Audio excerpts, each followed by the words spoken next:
What's going on, everyone? This is Stephen Brogan Cortez. You've made it to the Why the F Not podcast. This is episode 51. Today, I have a very special guest, like always. I have my friend Annjela, also known as Annjelife, the cosplayer extraordinaire, who is also not so bad behind the sticks when it comes to Smash Bros. We had a great conversation.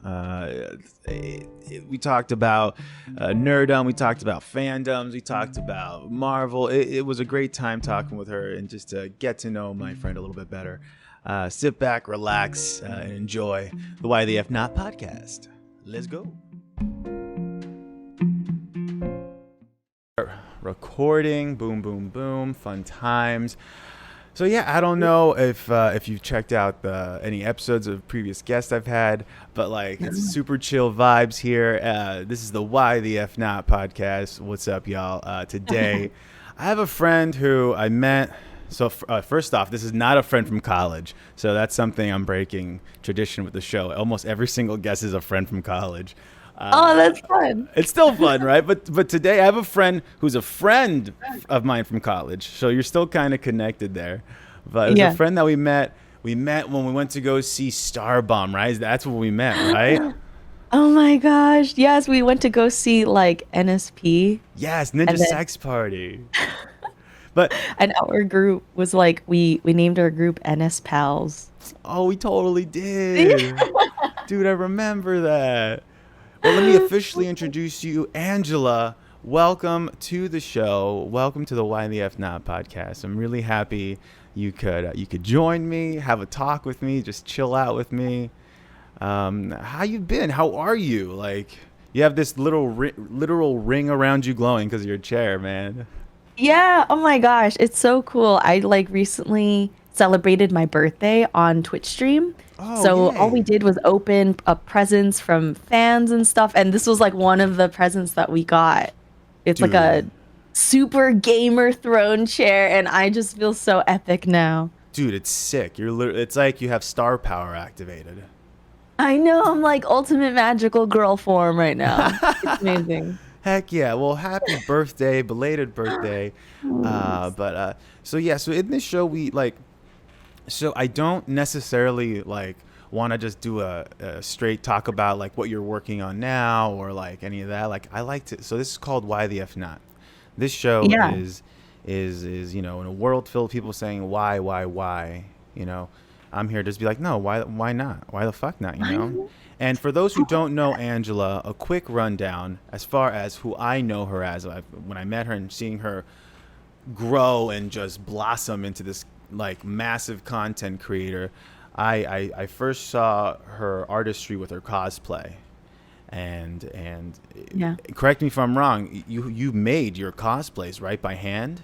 Yeah, I pretty much made everything like up until very recently because I started doing more personality work. So we're on YouTube and we're on Twitch and we're on TikTok now. So I've pretty much made everything since like 2013. It's been a long time. Dude. And so what was it like? Okay, so I mean, obviously you're an anime fan. You're a fan of all things nerdy too, I assume, yes? Absolutely. I started off as a video game fan, actually. It wasn't until like I did watch a few animes growing up, but I definitely wasn't like a huge weeb or anything. Like I've probably only finished a handful of animes in my lifetime, but I started off as a video game fan for sure. What's your number one? Oh my gosh, there's so many. How could you say that? That's a hard question. That's definitely a hard question. Like right now, what's your number one right now, if anything? Because it always changes. Right now, what's got your heart right now? What game? I'm really into a Korean MMO called Lost Ark at the moment, and my community knows this because it's all I talk about. And at Anime EXPO, I cosplayed Sasha, which is like one of the characters from Lost Ark. But I've always been a diehard Super Smash Brothers fan. Like, for real, I used to compete in all that. So did you compete like before you cosplayed? I would go to tournaments and like have friends at Smash tournaments, but it wasn't until I was in cosplay already I started competing. Yeah. So I was really into esports and all that. So that was even Sorry, my Discord thing keeps notifying, and I noticed in my last. So I'm just gonna take care of this really quick because I don't want it to distract me. Last episode, it was just in the way. Just gotta turn off these darn notifications. That sounds good. I want to ask, am I allowed to swear on your podcast? Hell yeah, you are. Fuck yeah, you are. Okay, sweet. I was like, his title is censored. Am I not allowed to swear? Oh, it's only censored so that people don't get scared. They're like, oh god, And not then- the F-bomb. Yeah, and then they like not the F-bomb, but then and then they listen in, and then I start talking about fucking cycle breaking and childhood trauma, and they're like, "What the fuck did I just enter right now?" Oh god. But okay, so 2013, you said that's when you started cosplaying, but before that, you were super into the Smash community already. Yeah, but definitely because of my little brother. So he was a huge fan of Smash like celebrities, I guess, and so I would take him to tournaments and stuff all the time. So you just tagged along? Yeah, I was the older sister that was like, I'll drive you. I was like totally mom friend. Oh, And I was dude, like, that's so oh, rad. sweetie, let's go. Yeah. And he's playing and I'm just support. So what was it? What was that moment where you were like, you know what? I want to make something. What was that moment? Yeah. Oh, I love telling this story because I've only told it once on like one interview a billion years ago. But it all started off during like this Halloween costume contest at my old school. And then a few other girls and I kept doing like a group every year. We did like a Halloween group and we would win this contest every year. And by my third year of school, they were like, we don't want to dress up anymore. And I was like, what? This is like tradition, you guys. We have to like dress up every year. And so I decided to make a costume by myself. And I was like really into Avatar, Legend of Korra at the time. So I was like, I'm going to dress up as Korra and I'm going to make this myself. And we're going to do a whole photo shoot and everything. And then when I posted it on Tumblr, back in the day when Tumblr was like really big, that's when it kind of went viral overnight. And yeah, it was nuts. This guy named the Frogman, who's like a really big Tumblr content creator, like reblogged it. And I started getting like notifications like on my phone, like boop, boop, boop, boop, boop, boop, boop, boop.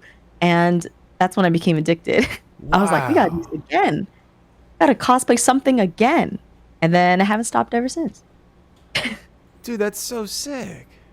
Yeah, it was kind of like an accident almost, like how I got into cosplay. Accident. Yeah, for Total real. happy accident. And so you just kept hand making them after that. And then what?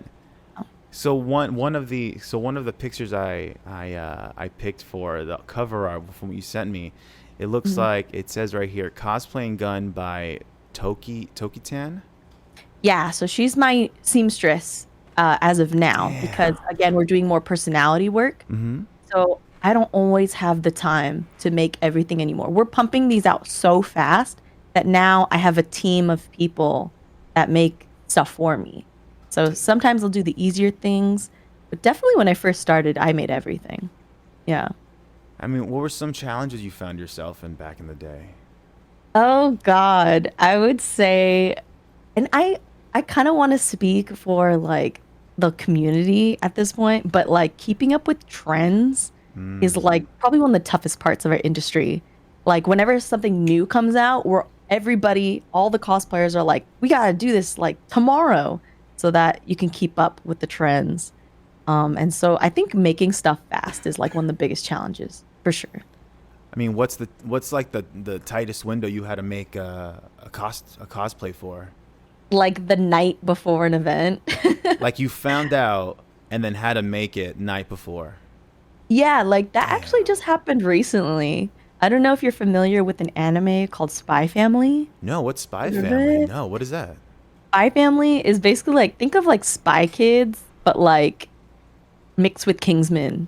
So there's a little bit of violence in there. Kingsman? Right? But Oh, the like Kingsman. because that was a comic book made into a movie, right? It was like what was it from?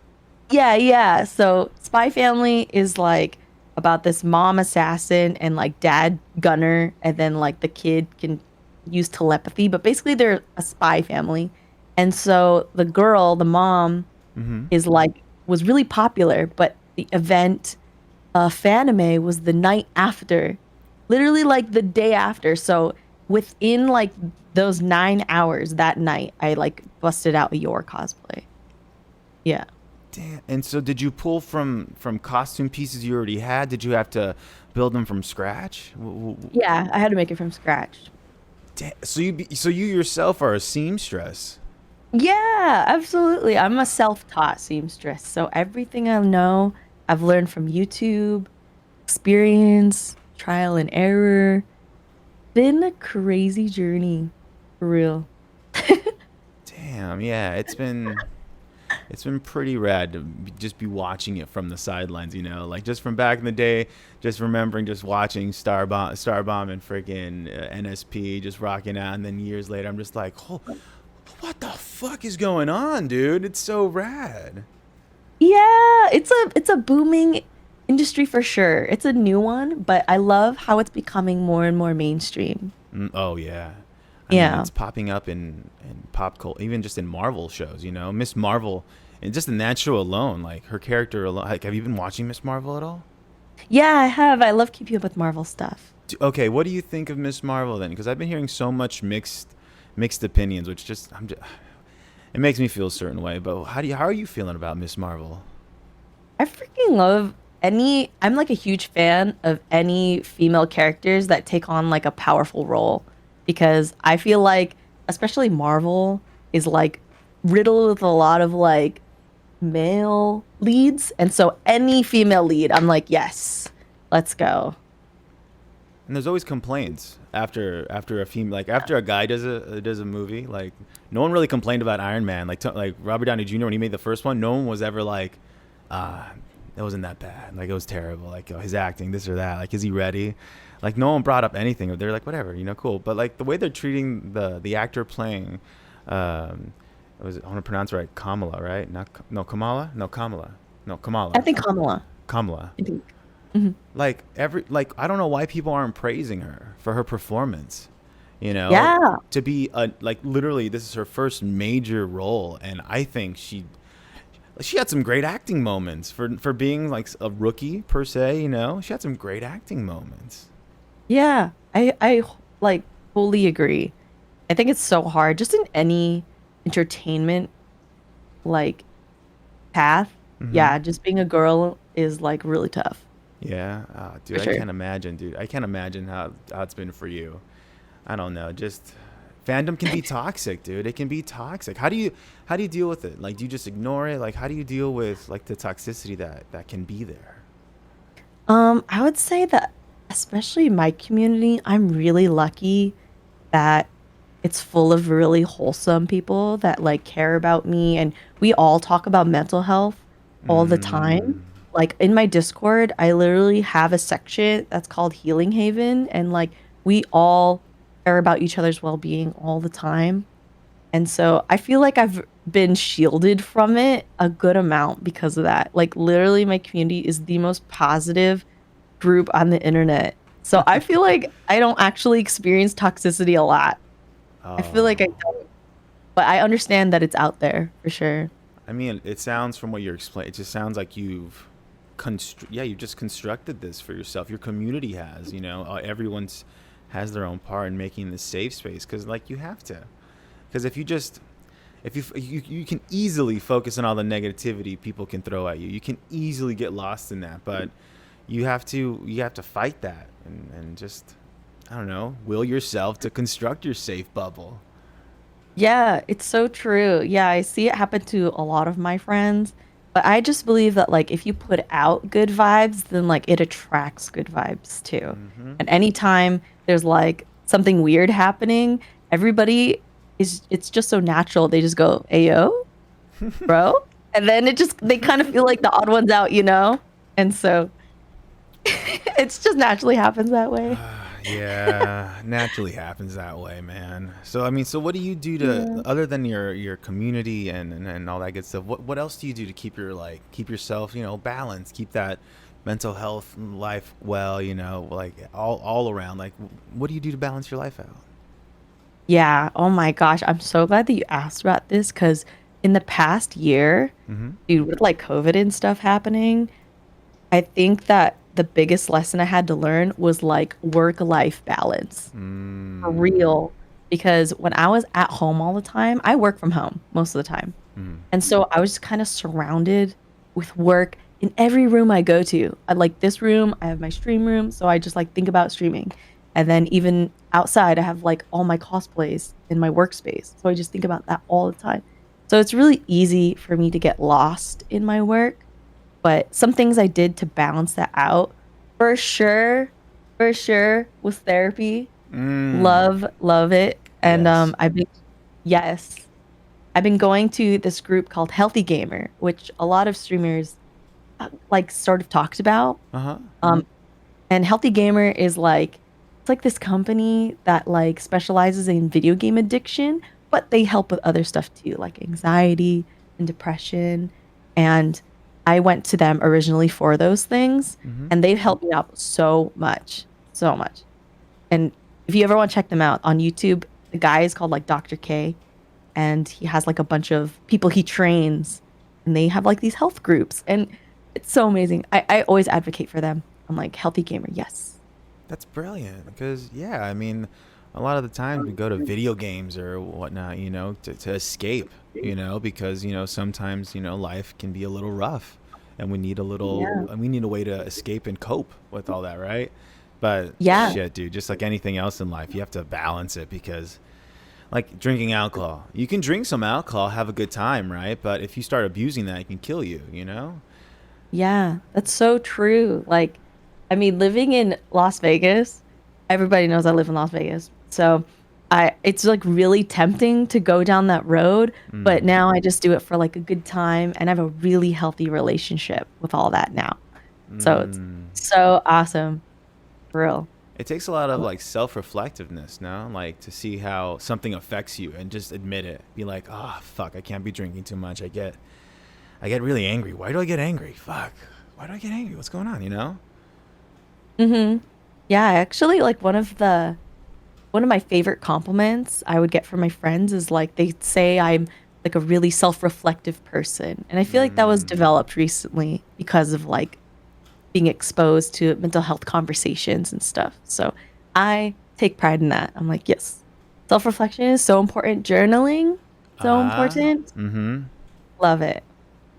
Dude, Yeah. this podcast started as my own little journal. It was just cheap therapy for me. Really? Yeah, quote unquote cheap therapy. Definitely not a replacement for real therapy. I've gone to my own share of therapy, but this is Yeah. this is all like the previous episodes, early episodes of this show were just cheap therapy, just kind of shouting words into the infinite void of nothingness, just trying to just get it out. Dude, I love that for you. Have you feel like it's helped a lot Oh, are you since you kidding me? started doing it? There's been times where I've cried on like while recording because like I'm just sharing raw emotions. It's all inspired from one of my biggest idols, Kevin Smith. He's a writer director. I don't know if you know any of his work, Clerks and all that stuff. Yeah, he sounds familiar. He's so rad. He has a podcast called Smodcast. He's like one of the OG podcasters too. He started even before like people like Joe Rogan. Like he was even way Whoa. before that. Yeah, he's an OG podcaster. Whoa. And he said that, he started off at, no, he didn't start off as it, but he does use it as cheap therapy just to get his ideas out and just thoughts out that are clouding his mind. But he's also used his podcast as a creative space, as a little workspace, just to like speak and just be creative things, because like there's a really cool thing that happened on his podcast where he shared this story that ended up being false, but a story of a man who was kidnapped somewhere in Canada, and that he answered an ad. No, the man answered an ad in Canada for a room and board at this big fancy house, and that it was this rich guy. Okay, and that this rich guy was saying, look, you can live here, you don't have to pay rent, nothing, but for 1 hour a day, I need you to put on this walrus costume and just be a walrus for me. Why? He- What? he- Why? Why indeed? Kevin Smith read that and he's like, holy shit, this is a horror film. Like I want like copyright Kevin Smith. Like he was like, I want to make this. I'm making this into a horror film. And then a year later, he makes Tusk. What? He made a movie Wait. with what's his face? Let me just look it up really quick. It's and people judge him for it because it's really weird, but it is terrifying. It's a weird movie, but it's terrifying. It is starring Justin Long. Are you a fan of Mr. Justin Long? He plays a lot of like comedic parts here and there, but yeah, it's a brash and arrogant podcaster gets more than he bargained for when he travels to Canada to interview a mysterious recluse who has a rather disturbing fondness for walruses. What? This is like the strangest. I'm like so intrigued. I have to watch this now. Like Too many questions are in my brain. you won't see That the need ending answers. coming. The ending might make you feel a certain way. I'm not going to say what because I don't want to put seeds in your mind, but and then after that, he was talking about making another movie because he wanted to make his he called it the Great North Horror Trilogy. So horror movies all location based in Canada. Why would they do that to my homeland? They're gonna make us seem like scary people. No, because there is horror in Canada because there's the Tusk, but then there's also this. Ready? Here's the other horror movie. The other one he made was called Yoga Hosers, which was about two girls who were you would like this because we have two female leads as lead protagonists, and one of them is his daughter Harley Does anything Quinn. bad happen to them? I must know. To them, no, they're not like brutalized Okay. or anything. No, they're like they're the badass heroes. They're in a band and shit. It's really rad. Oh, okay. But Sick. yeah, it's really rad. They fight little like Nazi weenie men and stuff. I know these are weird movies, but see, Canada? it's in Canada. It's really. And then the third one he wanted to make that never was made was gonna be called Moose Jaws. I don't know what everyone's obsession is with like Canada and moose because I've lived there like my whole life and I've never seen a moose in Canada ever. Like ever. I'm just like, what's everyone's obsession with moose and like in Canada? I don't think know. you should count yourself lucky because okay, the way Kevin Smith describes mooses, Meese. the way he describes them, Annjela, they're terrifying. Their teeth are lined like shark teeth. They have 2 layers of teeth.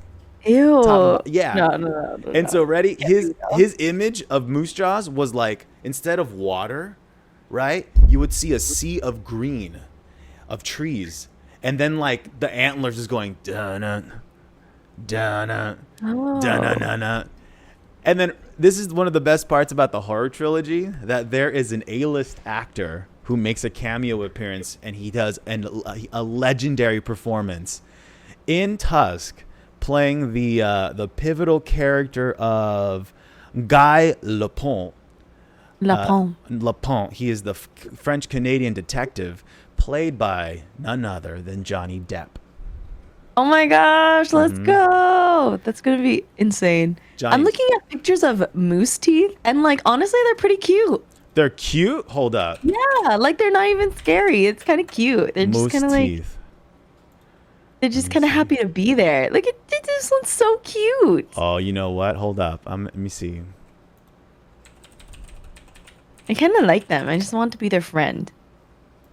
You know, if scary, why look like friend? Okay, here you go.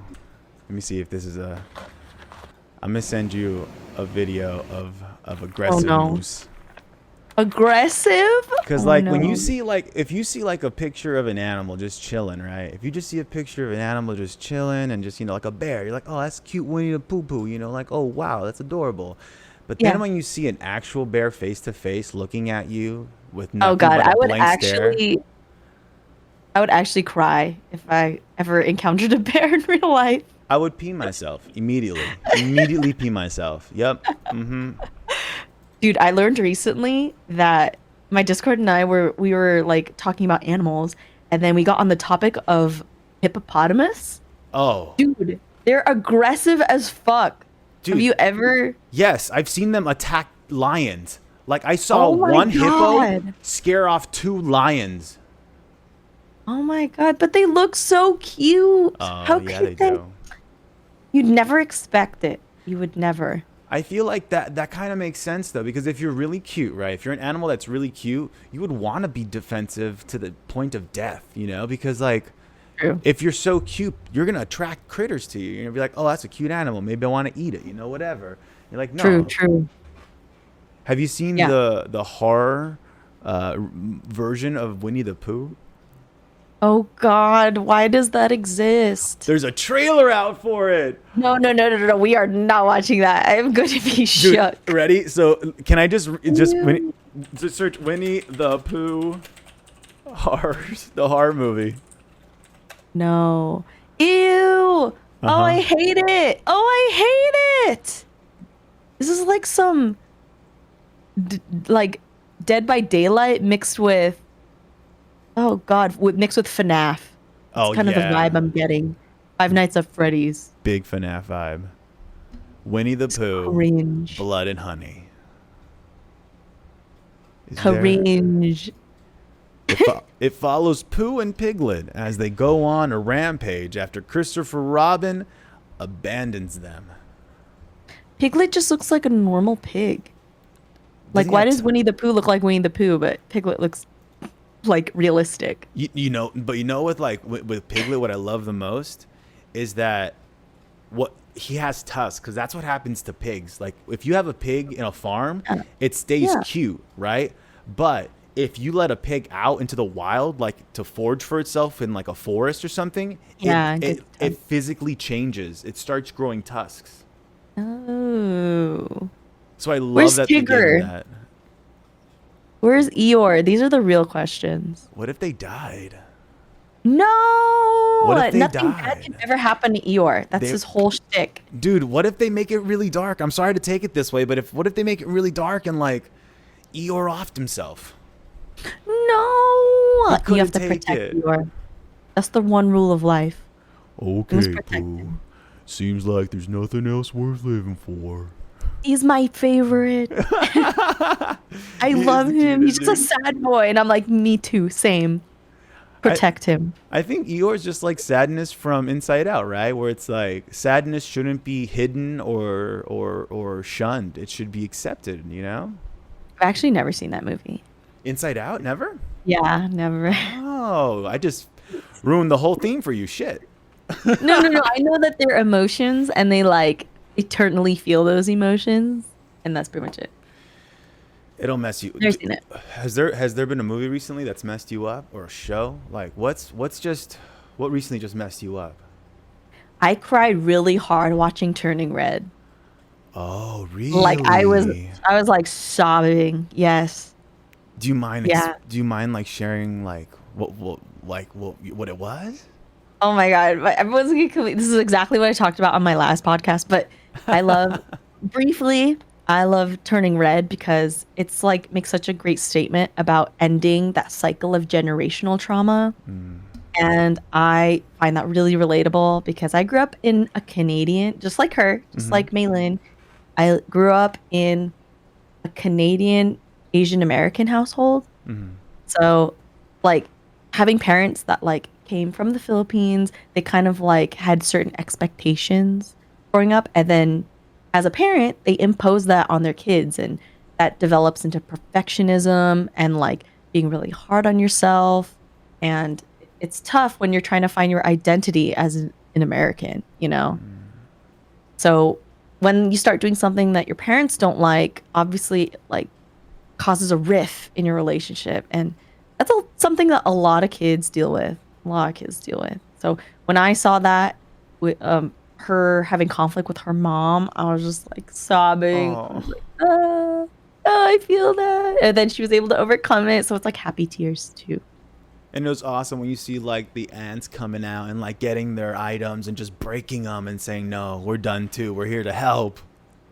Yeah, they ended up taking so this is super spoilers, but they ended up taking like the red panda and sealing it away for them. But, she decided to keep it a part of her. And I'm just like, that's so beautiful. It's such great symbolism. I like sobbed. It was a masterpiece. I felt like it didn't get the like reviews that it deserved. I think it's like one of the best Disney movies. I mean, it's different too. Please remind me, what's the main character's name again? I believe her name's Maylin. Like I'm gonna look it up. But Mei Lin, she doesn't look like your typical Disney main character. You know what you would think your True. typical female. Like, look what happened with Encanto, where like they thought that the favorite character was gonna be like the prettiest daughter or whatever, the girl who does the flowers. But now they love the buff sister. They loved her Yeah. vulnerability. And but is it Mei Lin? Yeah, it is. Ah, sweet, sweet.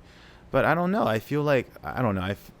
Another reason why I want to do this podcast too is that people are really gravitating more to things that are more genuine, like when it comes to what it is at the core.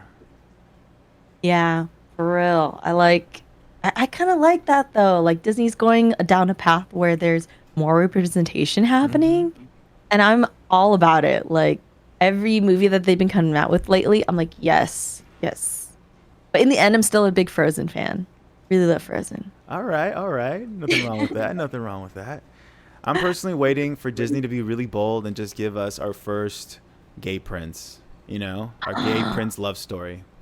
Maybe. I mean, if you've ever watched Eternals, they did have like the gay parents, so that was No, cute. that was cute, and I love that. Yeah. But I like it's just such a weird conversation when people are like, you know, when they're saying like, oh, we don't want to like influence children by putting like a gay couple in a cartoon movie. But it's like, dude, Snow White is really weird when you look into it. What do you mean? So in Snow White the story, have you ever looked up their ages, how old the Uh-oh. prince is and how old Snow White is? Oh, I'm scared. Dude, she's Well, like, she's been like sleeping forever, right? No, that's Sleeping Beauty. that's Sleeping I'm dumb. Beauty. And then even Sleeping Beauty's a little funky, where like a little boy who's 10 is looking at a baby and like, oh, that's gonna be my future wife. Cool. She's 14. He's 31. No one talks about that, Ange. I had no idea.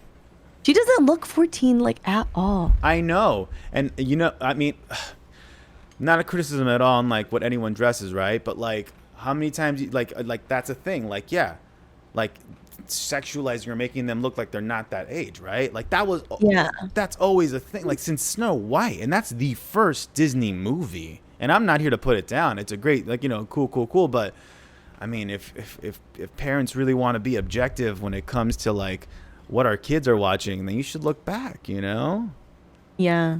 Was it because was it because like that's just how it was back then? Like during her medieval generation? I don't know. All I know is that older man dating a younger girl at that age wasn't that weird. Sadly, in some states, even now, What? unfortunately, dude, Okay, that's weird. in some states, like 16, like a 16-year-old girl or I don't know, maybe boy too, are allowed to like marry an adult, like over 18, like over 20 and stuff. It's weird stuff, man. But I mean, Elvis Presley himself, his wife, they got married. She was like way underaged. No way. Dude, like What? there's a whole documentary about this, yeah, and there's a history, dude, of I mean, oh god, Hollywood's like, oh, it's fucking dark. But what's his face? I feel weird watching his movies, even though I like the movies he's made. Willie, what's his face? Oh god, oh he's from Ants and stuff. The movie.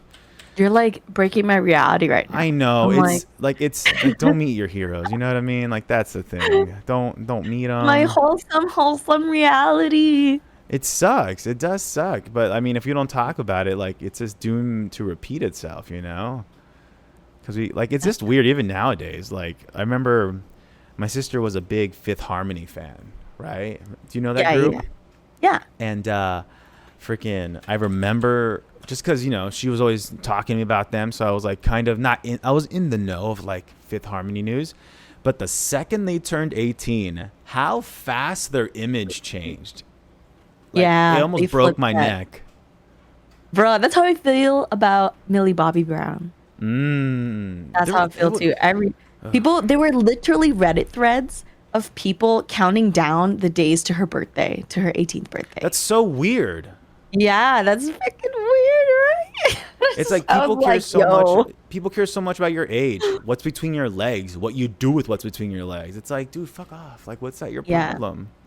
Yeah, no, it's some incel energy for real. It's like, bro, back off. Like, go get a hobby or something, you know? Fucking. So another person who has a very shady history. Are you? Do you know of Woody Allen? I I do. Hold on.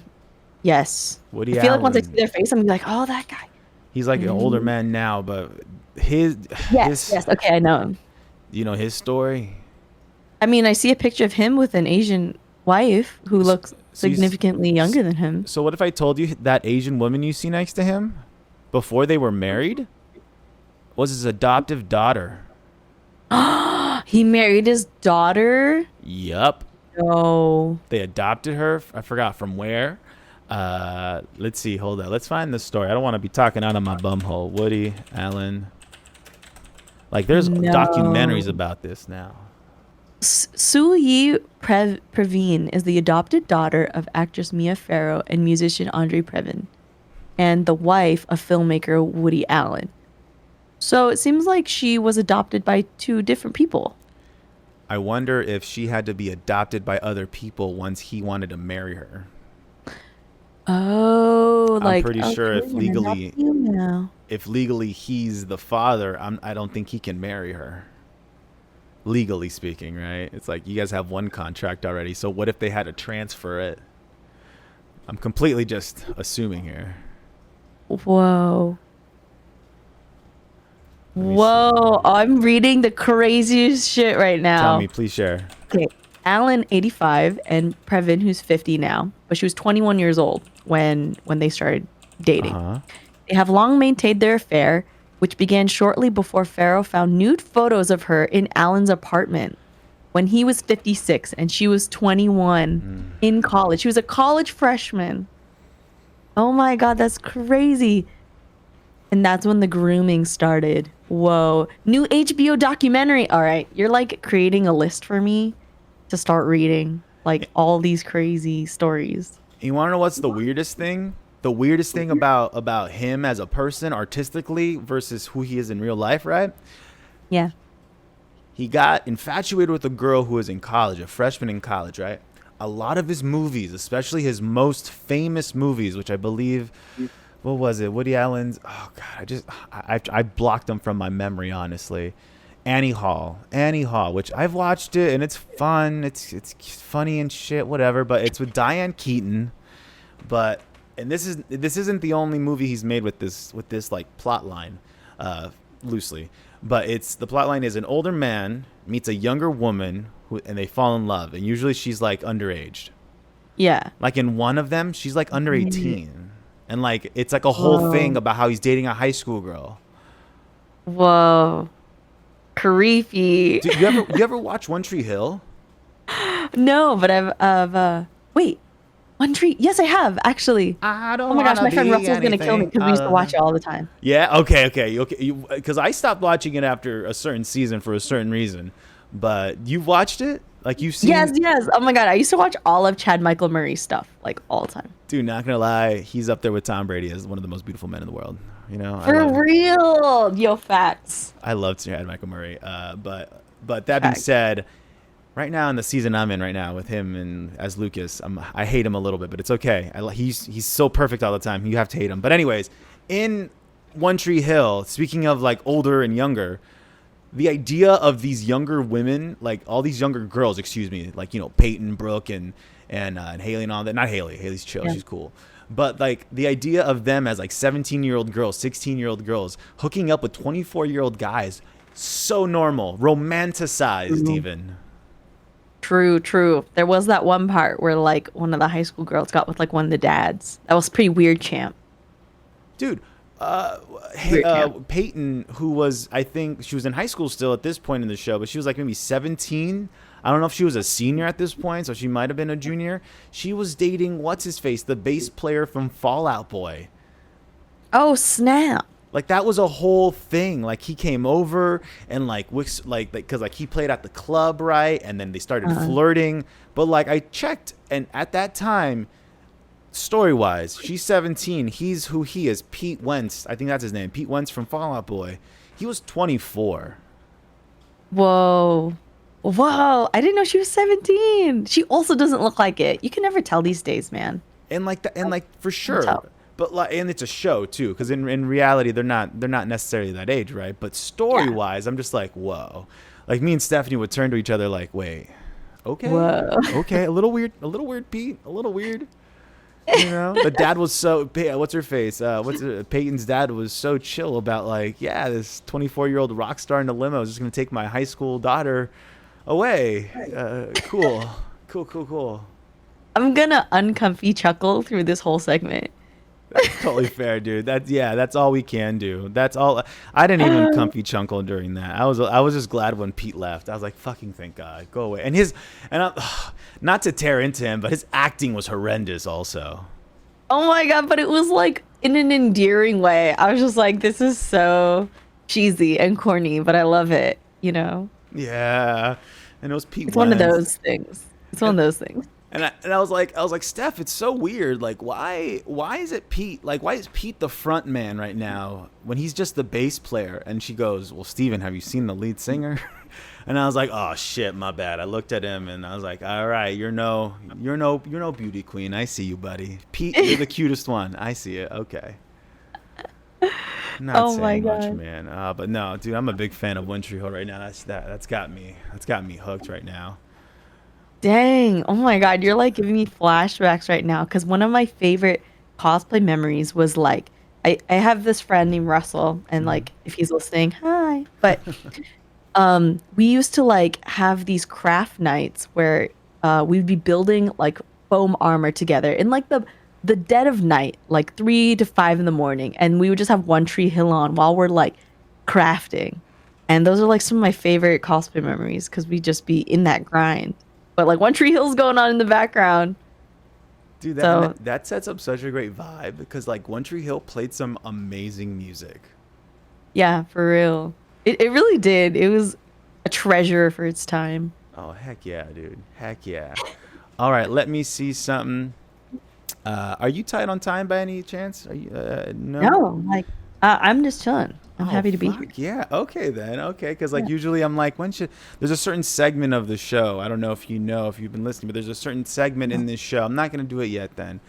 I don't want to jump into it just yet. I usually feel like I jump into it too soon. But we were talking about Marvel, and you said you love Marvel things. But I want to ask you then, because everyone they're not just critiquing Miss Marvel, but people are like critiquing Phase 4 as a whole. Yeah. And how are you enjoying Phase 4 at all? Like, how are you feeling so far as a fan? I just recently saw the new Doctor Strange, and I have like a whole opinion about that because Doctor Strange is one of my favorite Avengers, and I just feel like zooming out and looking at his 2 movies, I just feel like he hasn't been represented like the best. And I just feel like it's such an injustice because he's such a great character. Mm-hmm. And I don't know. I just like didn't enjoy it as much as I would hope to, you know. But I thought that the villain in the most recent Doctor Strange was amazing. Like Wanda had WandaVision to build up to it. Mm-hmm. And like I thought that was spectacular. She hard carried that film. So that's my opinion on like that movie. But as far as the rest of Phase 4, can you tell me like the other movies that are considered part of Phase 4? I haven't watched Thor, so we don't have to talk about that one because that one just came out. I haven't seen Love and Thunder yet either. Yeah, fair. Because like so far Phase 4, but I was gonna say though, I feel like Wanda is in Multiverse of Madness was like Thanos in Infinity War, where it was Avengers Infinity War, but that was Thanos' movie. Yeah. Like, right? That's like supposed to be about him, and like Doctor Strange is supposed to be about Doctor Strange, but she kind of stole the spotlight. Like, it should have been another Wanda movie because I felt like it was way more about her and her struggle with like trying to get close to her kids. And I don't know. I'm like a huge WandaVision fan as well. So, now I'm looking at the list of all the Phase 4 stuff. Mm-hmm. So it's Black Widow, Eternals. God, hate Eternals, but really love WandaVision. Loki. You hate Eternals? I'm so sorry to bring you back. I gotta bring you back. You hate Eternals? God, it was like Yeah, that's probably if I had to tier list Mm-hmm. all Marvel movies, Eternals would be like in D or F tier, in my Wow. opinion. Okay. Okay. In my opinion. But Falcon Winter Soldier, really liked. Shang-Chi was like, I would say like definitely A tier. Mm. What If? I thought What If was okay. But surprisingly, I loved Hawkeye. I didn't Oh. think I was gonna like Hawkeye. I was like, okay, it's like a show about him. It's cute. It's Christmas themed. But I actually enjoyed it. Like it was surprisingly funny. I thought it was really funny and enjoyable. It was very Yeah. Home Alone-esque, just like that whole like gotta get to my family for Christmas, just like Die Hard action. It was fun. Yeah, and I thought she did such a good job. Like, Haley, right? I thought she Mm-hmm. did such a great job. And that was right after I finished Arcane, which is not a Marvel thing, but she voices Vi in Arcane, so I was already on like the track of loving her. You're like, I'm already fangirling over here. All right, I'm already Exactly. fangirling.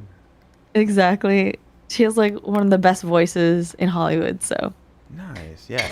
Yeah. With Phase 4, I feel like people are getting a little antsy. Like they want everything now, but I feel like right now we're in a place where we were back in Avengers 1, where the fight's over, the movie's over, and we now see a glimpse, Thanos turned around, right? That was the end credit scene for the first Avengers, right?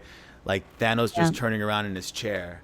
Like that got us ready for what was gonna come not even next the year following years. We still had so many more movies to come. I just feel like Yeah, right now with Marvel, I feel like we're in the we're simmering right now. They're we're simmering. It's true. I hope to see more of Moon Knight. mm-hmm. I Oh loved yeah. Oscar Isaac. Holy shit, like what a great representation of like dissociative disorder. Mm-hmm. Multi personalities. I was like this is like one of the best representations of like what it's really like. Sure, it has like superpowers and stuff, but all that aside, that's like this is really what it's like. And So how not that I have it, but but it's so well love that. written and it's so Yeah. grounded and it just feels real. Like you can see why he would go into what were his personalities? It was Steven and what was the other personality's name? But you can see why he would go to Steven. Steven was the kind one who was supposed to be sheltered from all the violence and sheltered from all the pain that he was feeling. Mark Spector and Stephen Grant. There it is. Mark was supposed to be the one who dealt with the hard things. Mark was the one who faced the darkness more or less, and then Steven was, the innocence that he wanted to take care of. We all, I don't know, it was fucking beautiful. And he's in, not to spoil it, because like, it's spoiler around, because I want to talk about it honestly. But Yeah. when they're in the boat in the afterlife and they're in the asylum, and Yeah. then the moment when Oscar Isaacs is just like him as Mark, when he starts breaking down, he's like, no, no, no, no, like fuck, it just you could see the little boy in him, the little boy in Mark who's still Yeah. just freaking out, like I'm gonna mess it up. It's if Oscar does not win some sort of like awards don't mean shit, like whatever, like he did great, but I want him to win some sort of recognition for that role. Yeah. For real. Like I already loved him in Star Wars. And so to see him again in something else, I was like, yes. More Oscar Isaac. Yeah. Did you check him out in? Did you see Dune? I did watch Dune. I have opinions on Dune, but it's a setup basically. So I'm Mm. really hoping that like Dune 2 is going to be like amazing and blow me away. Because right now it's just set up. Oh, total setup. We Yeah. literally just saw a 2 hour opening of a movie. Exactly, exactly. So people are like, Dune's the best thing. This is the best movie. And I'm just like, bro, I just watched a 2 hour music video about Zendaya, you know?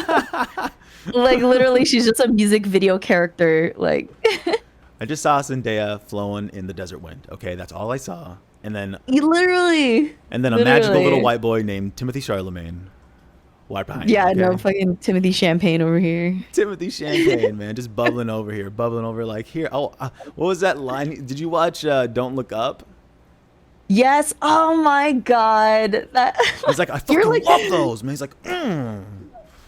he was so charming in that movie. He was so charming. But that whole thing was like if you could like turn secondhand frustration into a movie, that's exactly what Don't Look Up is. When It's he's secondhand frustration the whole time. oh, so much. When he's like at the news station, he's like, "What are you talking about? We're gonna die! No!" And like when Leo's just freaking out, like that's how we all feel right now. Yeah, yeah. It's so sad to say, but I feel like if that kind of catastrophe was to happen, I could totally see it turning out this way. Hmm. Because, dude, just seeing like how everyone handled COVID, it was a fucking train wreck. So I feel like it'd be the same thing. Be the same thing. So I hope it never happens. It's like so one of the conspiracies out in the world of conspiracies is that they're gonna announce aliens, right? And that when they announce Yeah. aliens, it's gonna trigger us to all freak out and agree to like like world unity, you know? And Yeah. people are like, "That's terrible," but I'm like, "Why would that? Let's just be one world, please. Like maybe then we can go to space. Maybe then the aliens will talk to us. You know, once we stop blowing each other up." Yeah. Yo, the telescope photos though? Oh my God, talk! Space? I felt so fucking small. Yeah. We are a speck. We are a speck of a speck on a rice that is up in the sky. Yeah. And it makes me feel like all my problems like don't matter.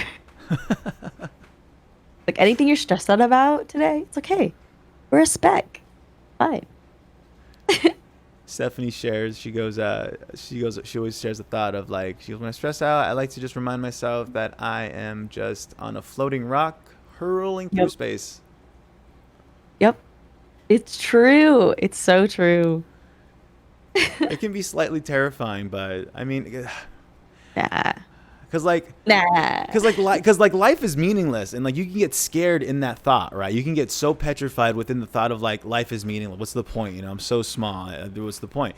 But like that's where you Yeah. find beauty. That's where you find meaning. You have to first accept that nothing means like there's no meaning to anything, and then you Uh, create meaning out of whatever yeah. it is you do, whether it's, you know, making cosplays, you know, playing fucking video games, or like anything you want, whatever makes you happy, just go do it. Like earlier today, I was getting a little depressed seeing all the news about weather, climate change around the world, and economic crashes or whatnot. And I'm just like, oh, I can't wait to go on the podcast and just record and escape. Yeah. Literally, like it can be petrifying in a way, but also on the flip side, YOLO. Hey. YOLO. So, it's I feel like that's the like sunny side of it. Mm-hmm. Is that like Mm-hmm. you can go for anything. Like do stuff that's scary and like go for that thing you've always wanted to go for because like in the end it's just YOLO. Fuck That's how I yeah. like to see it. Hell yeah, YOLO, dude. All right, Yeah. well, I feel like this might be a comfy spot to get to my favorite segment. Annjela, do you know of Inside the Actors Studio? No, it's inside the actor studio. It sounds like a behind the scenes thing. Kinda, yeah. It's a very much like a behind the scenes look of like actors or performers, right? It was a show on the Bravo network back in the day on TV when TV's a thing. And a guy named James Lipton was the host, and rest in peace, James. He passed away a little while ago. But he would do interviews with actors and performers, and at the end, he had a set of 10 questions that he would ask his guests. And Okay. it's nothing too crazy. These questions are very simple, but they can Okay. they can be complex at the same time. So take your time answering them. No rush whatsoever. Okay. All right, here we go. My first question is, what is your favorite word? My favorite word. There's so many. There's so many. I think the first one that came to my mind was limitless. Mm. And that's actually the word that they used to name Shin Lim's magic show. And I love magic. Like that's probably like one of my favorite things about living in Las Vegas is I get to see magic shows all the time. But limitless is like it just embodies so much possibility. And when he was talking about it on his show, it was kind of touching on this crossroads between picking piano, classical piano playing for his career, or pursuing magic. And so he just felt like, well, with pursuing magic, that there's no limits to that. He can do whatever he wants. He can make the impossible possible. And I feel like that really resonated with me because I feel that same way about cosplay. Like, I feel like if once I get to embody a character, I feel like I can do and be anything. And I love spreading that message to anybody that likes art, anybody that likes anime, anybody that likes video games. Like, I love encouraging people that, like, you're only limited by your imagination. So I think that is like one of my favorite words because I really live by it. Nice. Next question. What is your least favorite word? What? There's also so many. There's like so many bad words out there that I'm just like, I don't even want to say them. Like, there's words like that in my vocabulary that like make me feel icky when I think of it. You know what I mean? Like, I really don't like just any sort of like derogatory name that you can call people. Obviously don't like those. Anything that like categorizes people and like simplifies them to like one certain thing. You know, I have gay siblings, so any like offensive things to call them, I take that really personally. So I think stuff like that, it just makes me feel icky. And if you say them, you probably won't be my friend. You. Good to know. Good to know. Yeah. Next question. What turns you on? What makes you happy? Okay. I was Well, like, that's what? why. It's because the question alone. See, now you're the second person to react that way. My friend Rory, he reacted the same way. The question alone, the way it's stated in the show, is what turns you on. But people sometimes misinterpret that, so that's why I add, what makes you happy? What makes me happy? Mm-hmm. This is rough. There's so many things. I think there's so many things. Like, I think the obvious ones are like friends and family, obviously. I think my community makes me really, really freaking happy. Like, they're some of my closest friends. I'm not even joking you. Like, I tend to hang out with my Discord and my fans and my community more than my IRL friends sometimes. Like, there have been situations where I have plans to like hang out with people in real life and I've canceled because I just want to play Uno with my guys, with like my fans. Like, they're like, they make me some of like the happiest memories, honestly. But I think the little things make me really happy. Like when somebody tells you like they were thinking of you, or like when my little brother says thank you for something, or just the little things, having coffee in the morning. I think that makes me really happy. So I hope you feel that way too sometimes. Like, I've learned to appreciate the little things. Beautiful. Next question. What turns you off? What makes you unhappy? Oh, even thinking of them makes me sad. I think I'm a person who is really prone to stress, is really empathetic as well. So when I meet someone who feels great sadness or is going through something tragic, especially grief due to loss, I feel like I can feel those things. I literally can listen to someone's story and like feel their pain. I don't know. It's kind of a blessing and a curse at the same time. Like, it's great to have great empathy, but at the same time it sucks having great empathy. Because you feel everything all the time. So I feel like that stuff not turns me off, but it definitely makes me unhappy to hear other people suffering. That's why I always say that if I ever had a superpower, I would want the superpower to heal, like, and not just heal broken bones or like boo-boos, but definitely like emotional healing. I feel like that would make me so happy. Yeah, to reverse trauma or to reverse grief or heartbreak. Oh my God, heartbreak makes me so sad. Oh. So I think all those things. All those things. Nice. Yeah. Next question. What sound or noise do you love? I don't know why, but when you said that, immediately my brain went to, oh no, he's going to ask me what sounds I hate after this. You're I'm getting scared. the pattern. Yeah. Sounds I love. I love my younger sibling singing voice. That's like one of my top 10 favorite sounds. I love the sound of rain, not thunder. I'm really scared of thunder. But that's for the next question. But I love the sound of rain. I love the sound of like heels clicking on like cobblestone. I know that's like really specific, but like some of my favorite cosplays, like one of the small happy little things is that like I can hear myself clicking. I really like that. um, love listening to music. Big music audio person. And I love hearing people laugh. I love making people laugh.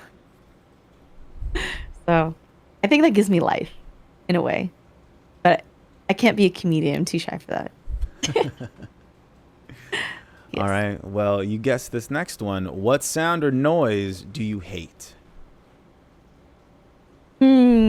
You know, like in scary movies when they have like the eerie like sounds in the background before something scary happens, the build up noises. I hate those because I have like huge anxiety, so like it totally like starts to trigger me. I find that scarier than like the actual zombie or the actual monster making an appearance. I feel like the sounds they use in horror movies. I hate this. Hate this. Um, I think I hate any noise that's like uncomfortably loud. It can be something innocent, like a firework, you know? Like I hear fireworks all the time, especially around 4th of July. But like if it's uncomfortably loud, I get like disturbed. You know what I mean? It's volume for me. It doesn't really matter what sound it is, but it's volume. Yeah. Nice. What is your favorite curse word?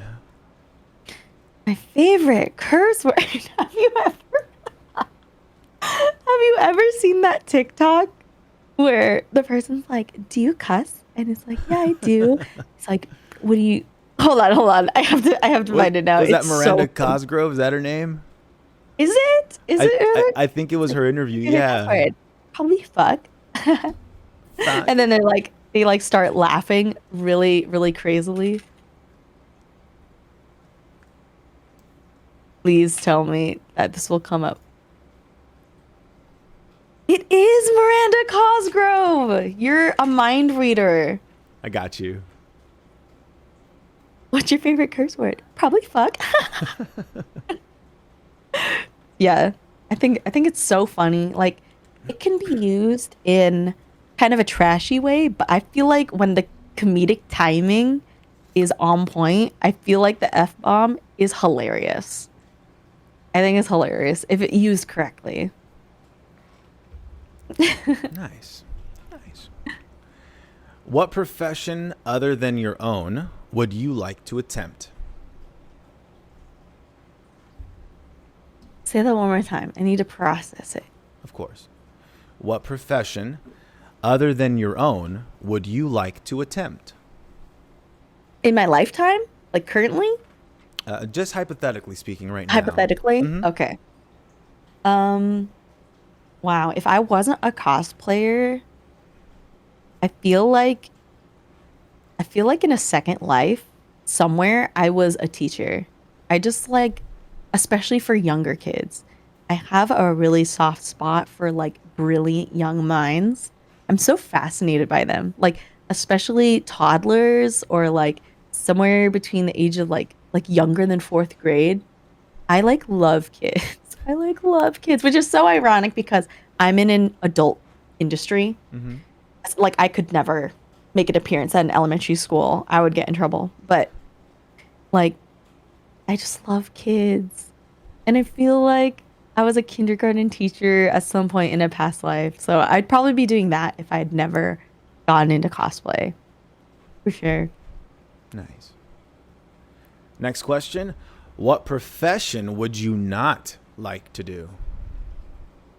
I actually have a real life experience associated with this. Like, again, kind of growing up with Asian parents, I was very used to high expectations. And so my older brother works for NASA and my older sister works Wow. for Disney. So you can imagine me as a third child being like, I dress up sometimes. Like it's kind of hilarious in a way. So I had some big shoes to fill. I had big shadows, right? So because of that, my parents really encouraged me to pursue law. So they really wanted me to go to law school, and I was kind of being groomed for that. Like I was being definitely set up for it. Did all the AP classes. Was trying to go to like a law renowned college and stuff. So I feel like it was really forced upon me. So I think that something to do with law would be a profession I would not want to pursue, which is why I kind of went with something more creative. It it encouraged me to like go really hard in art and cosplay because I knew I didn't want to do that. But I had to do something equivalent. So Nice. pushed me. Yeah. Wonderful. And final question. If heaven exists, what would you like to hear God say when you arrive at the pearly gates? Whoa. That's a deep one. Whoa. I have like, personally speaking, I have like a really interesting relationship with faith. So that's like, that would be a really intense experience, first of all. Like, if heaven does exist, which I believe there is a higher power out there that like moves the universe. I just don't know what. I don't know if it's like a sentient being, like a lot of people believe. But I know there is like a force that moves things along in the universe. And I totally believe in karma and energies and like that you have the power to manifest. So I think that if I were to talk to a sentient being, what would I want them to say to me? I don't know. I don't know. I guess I would want some reassurance that my loved ones would be okay. I think that if I were at the end of my line and they look at me and say like, your friends and family, Zach and Nilly and your parents, they're gonna be okay. I think then I would be at total peace. Like 100% guarantee I would be like fine, knowing that they're fine.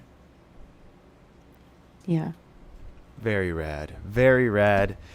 Well, we did it. We got to the end of the show. Annjela, thank you Yeah. so much. Now the floor is all yours. If you want to plug anything, if you want to share anything of what you're doing, this is your time. Please take it away. Oh, awesome. So I'll be making a guest appearance at Anime Impulse OC. That's happening later next month, I believe. And then I will also be on November 12th at Anime EXPO Ontario. If you want to come meet me, I will be at that event. But if you're on social medias and can't make it out to events, definitely follow me on TikTok. That's where most of my content is nowadays. And that's tiktok.com/at Annjelife. And on Twitter as well. That's where I'm most active on Twitter. I feel like Instagram nowadays isn't like what it was before. So I'm definitely on other platforms nowadays. Yeah. Right So, on. at Annjelife. It'll Yeah. all be in the description. That was Annjela. Thank you so much. Dude, Winding thank you for down. having me. This was super fun. Yeah, dude. Yeah, right on. Happy to have you.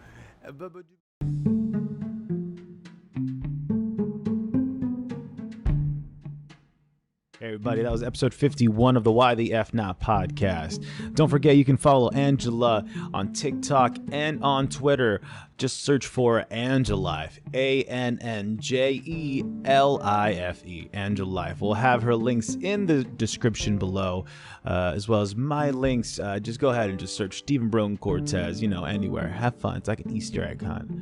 And don't forget, most importantly, you're enough, more than enough. It's crazy how enough you are. Okay, bye.